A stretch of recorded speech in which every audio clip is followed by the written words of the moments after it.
কখনো যদি চোখের পাতা ভিজে যায় জলে, বুঝতে পারবি পাঁজর ভাঙার কষ্ট কাকে বলে। মানুষ বিনা কারণে কখনো কাঁদে না, কোনো সাজানো স্বপ্ন ভেঙে গেলেই সে কাঁদে।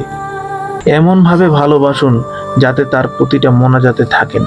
যে নারী অল্প আঘাতে কেঁদে ফেলে, সে নারী প্রচণ্ড আঘাতেও ঠায় দাঁড়িয়ে থাকতে পারে। এখন হাসলেও হাসিটা আর মন থেকে আসে না। কাছের মানুষগুলোই একটা সময় একা থাকতে শিখিয়ে দেয়। সময়টা তাকে দাও, সে সময়ের মূল্য বোঝে।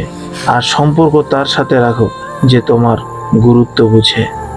অভিনয়ের ভাষাটা যদি সবাই বুঝতো, তাহলে সম্পর্কগুলো কখনো বিচ্ছেদ হতো না। সে আমার নয়, তবু কেন তার প্রতি এত মায়া হয়? পৃথিবীর সকল সম্পর্কের মধ্যে একটা শব্দ থাকে, আর সেই শব্দটা হলো বিশ্বাস।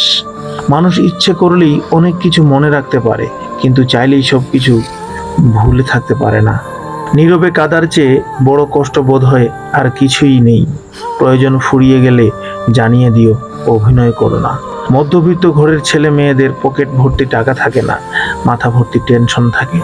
ঠোঁটের কোণে হাসিটা সবাই দেখতে পেলেও চোখের কোণে জলটা দেখার ক্ষমতা সবার হয় না।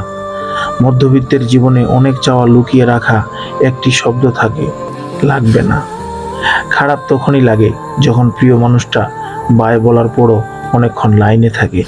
বাহিরটা সবাই দেখে, কিন্তু ভিতরটা কেউ দেখে না। সব থেকে বড় নেশা হলো কারো মায়ায় আবদ্ধ হয়ে পড়া। জীবনে সব কিছুর অভাব হলেও একমাত্র কষ্টের কোনো অভাব হয় না। ম্যাচুরিটি বয়সের সাথে আসে না, আসে জীবনের কঠিন বাস্তব অভিজ্ঞতা থেকে।